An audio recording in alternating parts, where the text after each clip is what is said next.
3 horas. Bien, yo siempre he dicho, se tiene que hablar de un tema y si me dan 3 minutos, en 3 minutos. Soy profesor y uno tiene que aprender a jerarquizar. Miren, rápidamente, yo quisiera plantearles, el domingo voy a estar en Tijuana, 3 preguntas que tenemos que contestar. ¿Qué es lo que quiero contestar? ¿Por qué? ¿Cómo? ¿Y por qué? Y también que chequemos los tiempos. Ya no hay tiempo de revisar los expedientes. Eso lo tuvimos que haber hecho.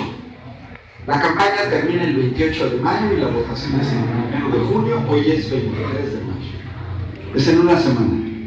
Ya no hay tiempo. Eso también hay que ver. Yo soy ingeniero y una cosa que los ingenieros nos especializamos es en el manejo de los tiempos. No hay que hacernos ilusiones. Miren, ¿por qué? La respuesta está con los casos que aquí presentaron.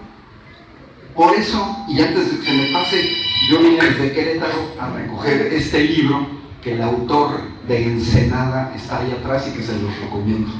El pequeño Chairo ilustrado de Ramiro Padilla, que está ahí atrás. Que cuando yo me digo, no llegó a Querétaro, bueno, sí llegó, pero yo no lo pude recoger. Miren, el por qué. Yo les agrego un caso más. Caso que a mí me tocó. Yo fui dirigente sindical de los académicos de la Universidad Autónoma de Querétaro.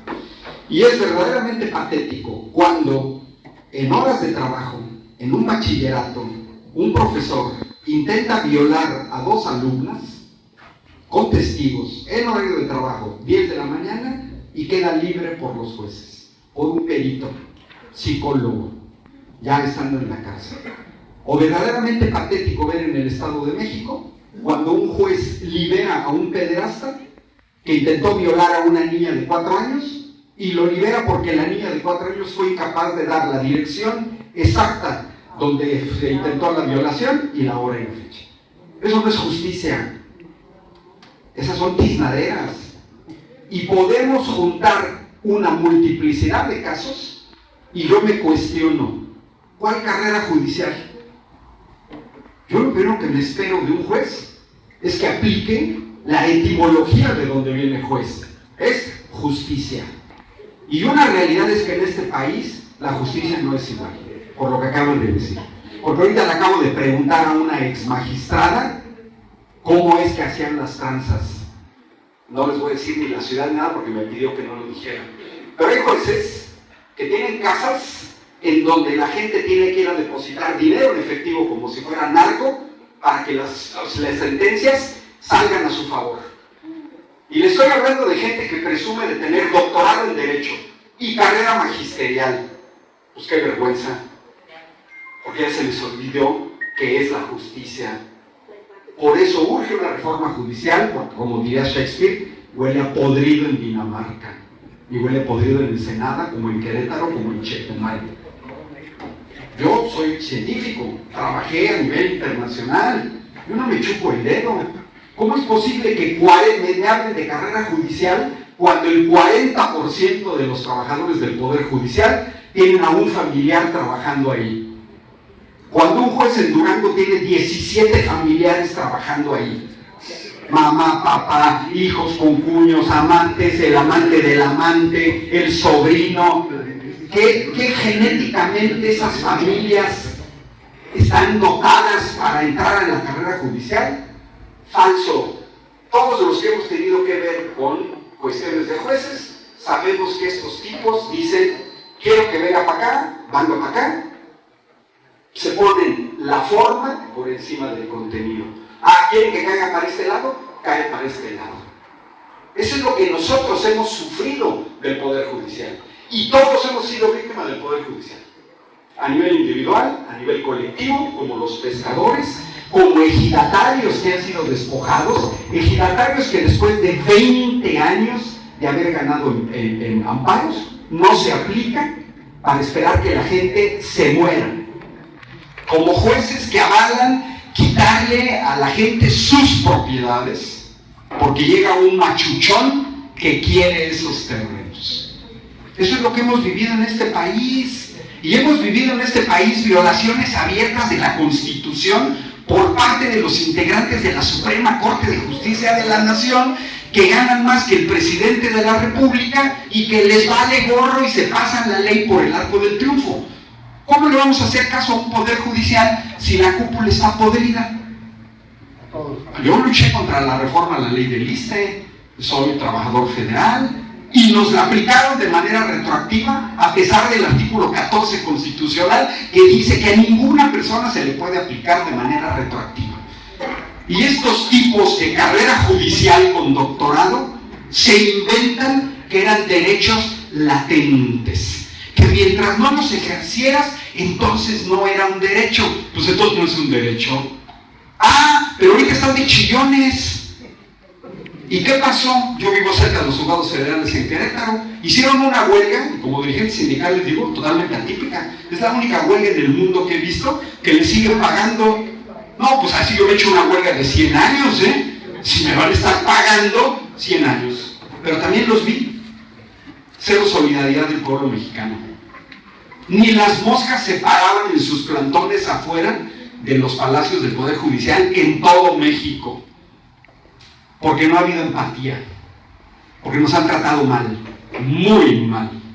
Y porque ya no les creemos. Por eso hay que salir a votar el 1 de junio. Porque es el único poder que estaba fuera del control ciudadano. Votamos por ejecutivo, votamos por legislativo. Porque a partir del 2018 vimos una distorsión de la Suprema Corte de Justicia de la Nación y del Poder Judicial. Un suprapoder que se inventaron pasar por encima del legislativo y por encima del ejecutivo. Cuando el ejecutivo y el legislativo fueron elegidos de manera legal, legítima, democrática, mientras que Norma Piña fue elegida, según sus palabras, por una entrevista con Enrique Peña Nieto, donde no se habló de carrera judicial ni de derecho. Platicaron del más y del menos, y la señora sale y va a ser ministra de la Suprema Corte de Justicia de la Nación. ¿Cuál carrera judicial? En su momento el senador Armando Ríos Peter dijo: esa señora fue la peor evaluada, y la tenemos de presidenta de la Suprema Corte. Ah, y al mismo tiempo preside el Consejo de la Judicatura. ¿Y qué hace el Consejo de la Judicatura? Ganar 250,000, 300, 400,000 pesos. Yo soy profesor universitario, para entrar en mi universidad tienes que tener doctorado. Publicaciones a nivel internacional en revistas indexadas. Que no nos vengan con cuenta que ellos sí están bien preparados, a la manga. En muchas universidades sabemos gente mucho más preparada que gente del Poder Judicial, porque hemos tenido que estudiar licenciatura, maestría, doctorado, postdoctorado, hacer trabajo docente y además hacer trabajo de investigación de calidad a nivel internacional. Y resulta ser que los jueces en México ganan el doble o el triple que los jueces en Dinamarca, en Noruega, que en Francia, que en Italia. ¿De dónde me sacan que en un país con 50 millones de pobres, un juez en México gana el triple que un juez danés? ¿Por qué? ¿Qué es lo que justifica? Si además operan para la gente que tiene dinero. Bueno, ya estamos en este momento, y fue culpa del Poder Judicial. Porque en este país tenemos 6 años discutiendo el Poder Judicial, y en vez de autocorregirse, como le sugirió el presidente Andrés Manuel López Obrador, les valió gorro. Les valió gorro. Pero el pueblo de México nos lo dijeron muy claro en julio del año pasado. Mayoría calificada en el Congreso y en el Senado para poder reformar la Constitución. Y reformar el Poder Judicial, porque se les dieron 6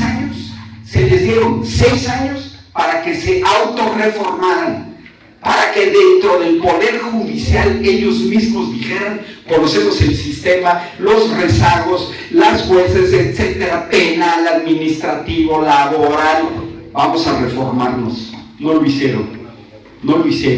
Bueno, se les dieron 6 años, no quisieron hacerlo por la buena, pues ahora lo van a tener que hacer de manera democrática, legal y legítima, porque el artículo 39 constitucional dice que el pueblo es soberano y decide. Y el pueblo de México ya decidió, y sin fraude electoral, también aclaro, sin fraude electoral. Y la mayoría del pueblo de México dijimos: sí queremos reforma constitucional. El 80% queremos una reforma al Poder Judicial, porque ya estamos cansados de la injusticia de este Poder Judicial. que no tiene que ver con casos específicos. Y yo también coincido, no tenemos que generalizar, pero sí tenemos que ver que la cúpula actual, tenemos a gente como el ministro Ortiz Mena, que cuando fue dirigente del SAT, les perdonó a grandes machuchones 400,000 millones de pesos en no pago de impuestos. 400,000 millones de pesos es el presupuesto de 5 años total de Baja California. Ya ni les digo el presupuesto de Ensenada, porque estaremos hablando de más de 100 veces el presupuesto de 100 años de Ensenada. 400,000 millones de pesos. ¿Y por qué ese señor Ortiz Mena, que primero trabajó en el SAT y con un claro conflicto de intereses, hoy le quería perdonar 31,000 millones de pesos a empresas a las que el pueblo de México, el pueblo de Ensenada, les teníamos que regresar 31,000 millones de pesos? En un claro conflicto de intereses, porque él fue dirigente del SAT. Y luego le piden a la ministra Lenia Batres que vote en casos que tienen que ver con Ricardo Salinas Pliego, que nos debe a todos los que estamos aquí, nos debe 63,000 millones de pesos. Eso nos debe, Y tenemos a jueces de la Suprema Corte y el Consejo de la Judicatura, que debería de vigilar, debería de ser un tribunal de disciplina, como sucede en otros países, permite la liberación de delincuentes que una semana después de ser liberados ordenan el asesinato de policías municipales, de integrantes de la Guardia Nacional, porque eso sucedió en Jalisco. Gente delincuente que a la semana que los liberaron ya estaban asesinando personas. Y lo vemos ahorita, acaban de condenar en Florida al narco Genaro García Luna y a su mujer. Multa de 50,000 millones de pesos que van a tener que pagar. Mientras aquí en México les liberan las cuentas.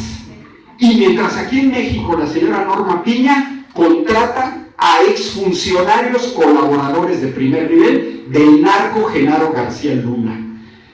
Porque nos dicen que en esta elección los delincuentes van a tener un espacio en el Poder Judicial. No, que me disculpen, el Poder Judicial está infestado de gente que está metida con el narco. Y lo vemos en sus sentencias. Liberan por cualquier cosa, por la forma, no por la justicia. Y operan contra el pueblo de México, como lo vimos en el caso de la ley de la industria eléctrica. Yo no me chupo el dedo de la reforma judicial, ni sus doctorados en Derecho sirven para nada y los deben de tirar a la basura, porque la Constitución es muy clara. Para declarar una ley inconstitucional se requieren 2/3. Y los que sabemos aritmética, que le aprendimos a la maestra Lupita, sabemos cuántos son los 2/3 de 11. Deben ser 8.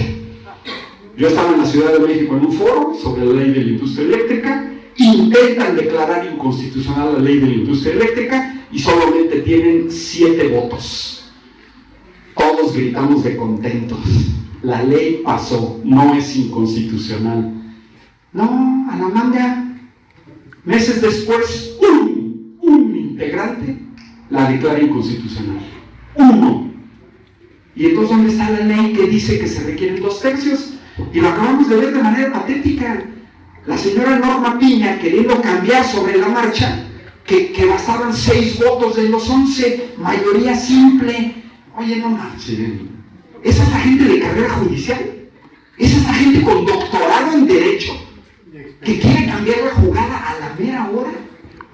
Pues no, por eso digo, yo no les creo a la carrera judicial, no ofendo a nadie que esté aquí, pero esa es la percepción que nosotros tenemos. Y son los datos. Estos son datos, esto no es que yo creo, no creo, los hemos visto cómo actúan, estos que se supone que son los más preparados, y uno dice, uy, si son los más preparados, ¿cómo estarán abajo? ¿Sí? Repito, no generalizamos, pero ya es hora de poner un alto a esta situación. No se ofende a nadie, es un proceso democrático, cada quien tiene una carrera, cada quien tiene una fama pública. Entonces no deberían de tener ningún problema. Si hubo filtros, aquí los 2 abogados y la maestra fueron filtros, no llegaron como candidatos porque sí. Ellos tuvieron que presentar un currículum. Ellos tuvieron que haber pasado esos filtros o por la Comisión del Poder ejecutivo o por la del legislativo o por la del poder judicial. No es que cualquiera pueda llegar, y tampoco van a llegar por tómbola, van a llegar por el voto popular. Bueno, yo creo que ya no hay duda de por qué tenemos que salir a votar el 1 de junio. Ahora, ¿qué tenemos que hacer? Es una protección individual y colectiva. Porque el día que tengamos jueces que actúan de manera imparcial, vamos a ver en México sentencias como las que vemos en Estados Unidos, donde un ciudadano común y corriente le puede ganar un juicio a una gran corporación. Vamos a ver de manera regular jueces, como en el caso de ejidatarios de Bacalar, que le ganaron un juicio a Monsanto. Pero eso debería de ser una cuestión regular, no extraordinaria. Eso lo tenemos que hacer. En otros países se da, ¿por qué en México no? Pues claro que lo tenemos que dar. En este país ya se eligieron jueces hace tiempo, por voluntad popular, hace décadas, hace siglos, pero ya se eligieron. Y acá arriba en Estados Unidos se eligen jueces. Ahora que eligieron a Donald Trump, en muchos estados, al mismo tiempo que estaban eligiendo a Donald Trump votando por el examen de voluntarios, estaban votando por jueces. Así es que hay países que eligen sus jueces. Y créanme, yo tengo muchos contactos en Europa, trabajé allá 10 años, les damos envidia. Europeos que han dicho qué envidia tenemos de los mexicanos que van a poder elegir a sus jueces. Nosotros quisiéramos hacer lo mismo, pero no podemos. Bueno, rápidamente, ¿cómo? Lo que dijo la maestra. Esto va a ser como una quiniela. Yo jamás en mi vida he votado por una quiniela, pero vamos a tener en cada boleta, arriba, unos huequitos que nos van a decir, no, aquí no tengo ni qué memorizar. Nada, es nada más la fuera lógica. Uno ve la boleta, uno ve cuántos huecos tengo en el lado izquierdo, 3. Pues tengo que poner 3 candidatos. ¿Y cuántos huecos tengo en el lado derecho? 2. Pues pongo 2. En otra boleta, Tribunal Electoral del Poder Judicial de la Federación, tengo 1, pues pongo 1, una mujer y un hombre. Facilísimo, realmente es sencillo. El cómo lo vamos a votar. ¿Qué vamos a revisar en la lista? Pues un número asociado a un nombre. Les pongo un ejemplo. Por ejemplo, aquí tenemos a la maestra Gámez Terrones Lilia Janet. ¿Tenemos que memorizar su nombre? No. Si yo viviera aquí y quiero votar por la maestra, yo lo único que memorizo es 04. Punto. ¿Por qué no 4?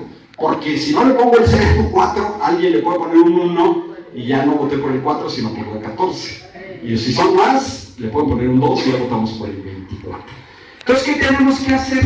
Pues simplemente ver cuántos huecos, hombres, mujeres, ponemos los números. Bueno, pero ¿cuál es la realidad?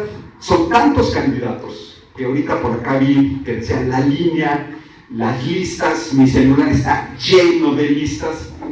Toda lista es una sugerencia. Ahorita salió el nombre de un youtuber. Yo aquí veo como 6 listas de periodistas. Yo también ya saqué la mía, pero con una clara diferencia.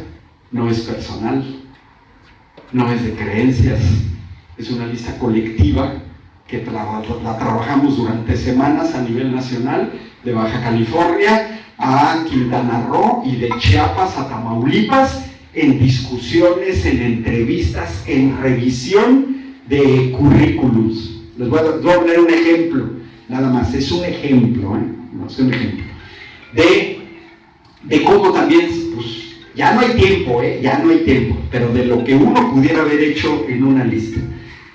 Aquí tengo un archivo, miren, tenemos a 64 hombres para la Suprema Corte de Justicia de la Nación. Los dividimos en un análisis muy serio en abogados de causas sociales. Nada más les leo uno, Raimundo Espinosa Hernández. Y ahorita les digo por qué lo metimos en esa clasificación. Abogados académicos, uno que yo estoy apoyando aquí de Baja California, Isaac de Paz González. Abogados de administración pública, abogados con carrera judicial, abogados de organizaciones o despachos privados y finalmente abogados de despachos corporativos y empresas. O sea, construimos una lista a nivel colectivo con este tipo de análisis. ¿Pero por qué? Porque no vamos a votar, bueno, ya, sí, muchos vamos a votar, por una campaña. No se debe de votar por una campaña, sino que han hecho. Solo quiero darles un ejemplo, porque yo no quiero tirar línea ni decirles la lista que tenemos, pero es un ejemplo. Por ejemplo, yo voy a votar por Raimundo Espinosa para la Suprema Corte. Porque me lo dijo un youtuber, porque me lo dijo un periodista, porque me lo dijo Ángel Valderas, no. Porque en su carrera, él ayudó a construir la nueva ley del CONACYT en el sexenio anterior, con la doctora Álvarez Bulla.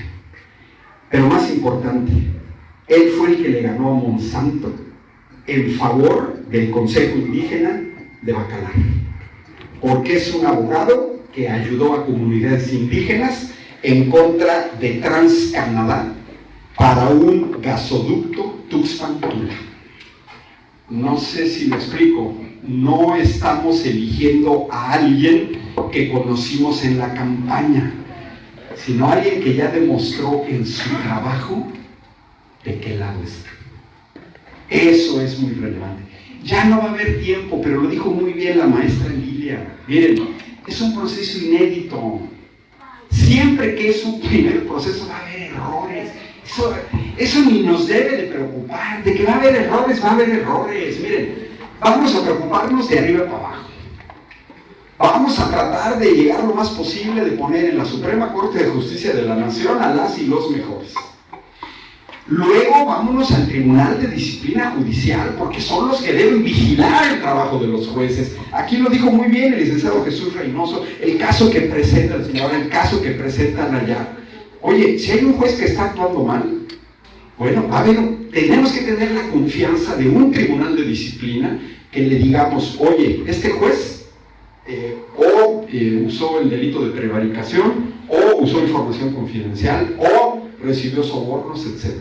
Por eso es importante. Pero también el Tribunal Electoral del Poder Judicial de la Federación, ahí nos falta llenar 2 huecos, un hombre y una mujer, porque es que convalida las elecciones. Acaba de haber elecciones en Ecuador y les pasó lo mismo que hacían en México, fraude avalado por su INE y por su Tribunal Electoral del Poder Judicial de la Federación, pero un fraude asqueroso en contra de la candidata ganadora Luisa González. Y eso es lo que nos pasaba en México. Por eso tampoco tenemos que despreciar al Tribunal Electoral del Poder Judicial de la Federación. Ahí la tenemos más fácil, porque nada más son un hombre y una mujer. Más difícil abajo, las salas regionales del Tribunal Electoral, porque ahí vamos por su circunscripción. Y este tipo de encuentros sirven también para el caso de magistrados de circuito y para jueces federales. Pero ya para terminar, ¿y ahí qué tendríamos que hacer? Yo he visto a nivel nacional que circulan varias listas. Es un proceso tan complicado que uno tiene que llegar con un acordeón. No tenemos otra opción, O sea, no hay otra opción. Son tantos candidatos. Tomen en cuenta que en 19 estados de la República, además va a haber elección de jueces estatales, locales. Nosotros en Querétaro no. En 19 de los 32, sí. En los restantes vamos a votar hasta 2027. El 1 de julio vamos a cometer muchos errores, pero se van a corregir para 2027. Algunos, no todos. Pero luego vamos a votar otra vez en 2030. Y luego vamos a votar en 2033. Ya no por todos, pero vamos a ir votando porque depende de la duración. Unos duran 9 años, otros duran más. Unos se pueden reelegir, otros no se pueden reelegir. Es decir, este va a ser un proceso de aprendizaje en el cual, de todas maneras, le preguntaron en la mañanera esta semana a la doctora Claudia Sheinbaum. Pero que va a haber abstencionismo, que no van a saber cómo votar, que va a ir poca gente. La doctora Claudia Sheinbaum, que les recuerdo es física con maestría en ingeniería y doctorado en ingeniería, claramente dijo, y antes, ¿cuántos se elegían? Vamos a suponer que salgamos a votar 1 millón. 1 millón. Antes, ¿cuántos elegían a los de la Suprema Corte de Justicia de la Nación? Ojo, máximo 129, formalmente. 128 senadores y presidente de la República. ¿Cuál era la realidad? Que el presidente de la República tiraba línea a su partido, sea el PRI, sea el PAN o sea Morena. Entonces ya no es que decidían los 128. Pudiéramos decir que decidían 10. Los que están ahorita decidieron 10, 15, 20. Bien, máximo 128. Mejor que elijamos 1,000,000 y que no 128. Bueno, finalmente, ¿por quién votar? Miren, aquí hay que hacer bolitas, y esto también es el resultado de discusiones colectivas. Es mucho más valiosa una decisión colectiva que una personal. Muchísimo más valioso. Porque las colectivas ya es un colectivo que se comprometió. En esas decisiones colectivas no entró un candidato favorito mío o una candidata favorita mía. Pues así es las decisiones colectivas. ¿Por qué? Porque si cada quien llega con una lista personal, corremos el riesgo de que se nos cuele gente indeseable. Entonces tenemos que compactar lo más posible. Por ejemplo, ustedes aquí en Baja California y aquí en Ensenada. ¿Y con quién consensuar? Por allá lo comentaron atrás. Pues en los grupos de chavos que estamos organizados, con los vecinos, con el sindicato, con la familia, etc. Tratar de llegar a algunos consensos. ¿Se va a llegar a todos los consensos? Es imposible, imposible. Pero, pues al menos hacer el esfuerzo. Y yo les pongo, por ejemplo, en mi caso, ya con esto termino, porque, por ejemplo, en mi caso, pues hay gente que se quedó fuera, que yo quería que estuviera, pero pues no, porque a final de cuentas, en la decisión colectiva, votación nacional, entrevistas incluso con la gente que son candidatos como aquí, y que se les preguntó, etcétera, etcétera. Yo les pongo un ejemplo. No es la lista de Ángel Valderas, aclaro, no es la lista de Ángel Valderas, es la lista de un colectivo a nivel nacional, conformado a su vez por colectivos estatales.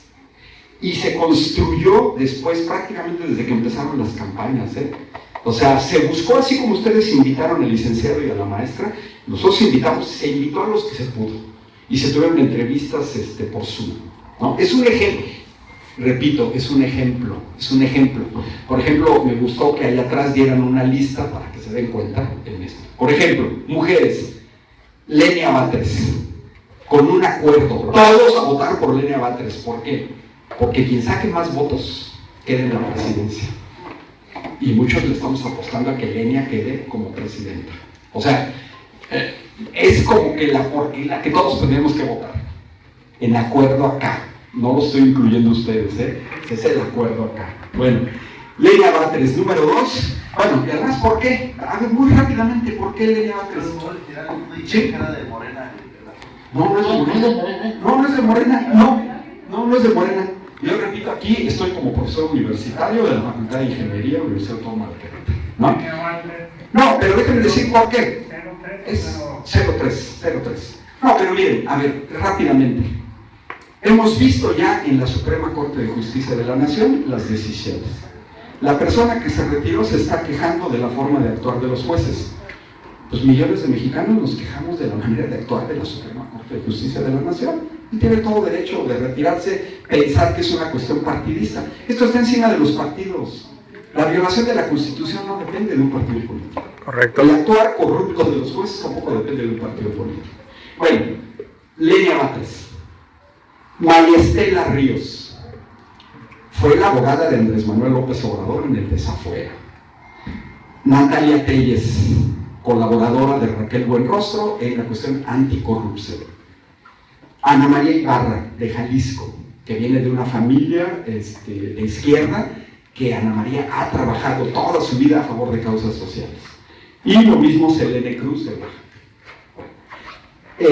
Hombres, Raimundo Espinosa, el que le ganó a Monsanto, Isaac de Paz, de aquí de Baja California, Federico Anaya, que también fue abogado de la Autónoma de la Ciudad de México, que ha trabajado en comunidades indígenas en Chiapas, siempre en su defensa, y Hugo Aguilar, que es el único candidato indígena, el único de origen indígena. Y también se requiere en un país, se requiere que haya un ministro de 9 represente a los indígenas. Y aquí se me quedaron fuera gente que yo voy a votar de todas maneras. ¿Yo estoy violando un acuerdo colectivo? No. Este acuerdo que logramos a nivel nacional en esta serie de colectivos fue muy sensato. Dijimos, mira, ¿quieres votar por fulanita de tal o fulanito que se quedó? Lo puedes hacer, pero al menos respetan los primeros 3 lugares y los primeros 4. ¿Por qué? Por una razón muy sencilla. Yo aquí en las mujeres metería a 3 más. Y en los hombres a 3 más. Pero no hay lugar. Nada más son 5, nada más son 4. Entonces, no es una consideración negativa. No es querer dejar fuera a alguien. No, es una consideración positiva. Quedan estos 4. Oye, este es muy bueno. Sí, mételo. Mételo. ¿En cuál? En lugar de estos 4. Órale, no pasa nada. O sea, fue un acuerdo muy civilizado ante la imposibilidad. Miren, soy matemático, con esto ahora sí termino. Elijan un candidato a la Suprema Corte de Justicia de la Nación. Uno solo. No, de aquí. ¿Cuál es la probabilidad de que todos elijamos el mismo nombre? Pues es simplemente, si son 100 candidatos, no son 100, pero para facilitar la idea. 1 entre 100 es una probabilidad de que yo elija, cada candidato tiene una probabilidad del 1%. 1%. Ahora, elijan un segundo candidato. ¿Qué probabilidad tiene de ser elegido? 1%. Ahora, ¿qué probabilidad existe de que elijamos a los 2 mismos candidatos? Matemáticamente las probabilidades no se suman, se multiplican. Entonces es ese 1%, 1 entre 100 por 1 entre 100, ya la probabilidad se reduce a 0.1%. Elijan 3, se reduce a 0.01. Elijan 4, 0.001. ¿Cuál es la probabilidad de que todos los que estemos aquí hacemos una lista en este momento y coincida? Es 0. ¿Qué significa? No van a coincidir. Por eso, en vez de andarnos peleando, es que en tu lista te falta fulanito, no, es que acá me dijo, es que yo lo vi. Relax. Veamos las coincidencias y digamos, mira, hay consenso en esto, pero aquí yo quiero meter a fuerzas a mi candidato. Órale, ahí está, cámbialo, no hay ningún problema. Pero ya vamos en un acuerdo de la mayoría. Va a ser imposible que todos votemos por lo mismo, salvo que nos cayera el dedo divino y ni aún así que nos dieran la orden de votar por ahí. Miren, en el voto secreto no existen órdenes. Así de sencillo. Yo, por ejemplo, voy a agregar a otra candidata y a otro candidato. Voy a tener que pensar en quién no, por quién no votó para meter a mi candidata y a la candidata que yo sí quería. Pero no estoy hablando de ningún acuerdo colectivo. Ese fue el acuerdo que tomamos porque lo vimos muy sensato. ¿Qué es lo que estamos diciendo? Vámonos a la mayoría. A la mayoría. Lo que la mayoría diga. No peleémonos porque tu lista no coincide con la mía. Nunca vamos a resolver eso. La votación ya es el 1 de junio.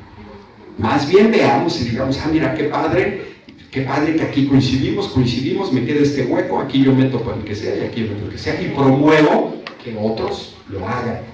Pero mantenemos una cuestión. De otra manera, el voto se va a dividir, porque también es una elección que hay que ganar, O sea, las elecciones se hacen para ganar, no para nada más participar, y ay, qué bueno que participaron, y tenemos una corte peor que la que tenemos ahorita. No, pues no sucede eso.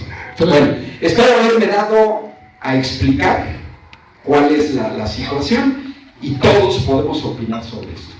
Nos va a salir bien, y en 2017 nos va a salir mejor. Eso es lo que tenemos que ir, y vamos a aprender. Y vamos a aprender un poco, lo dijo el licenciado Jesús.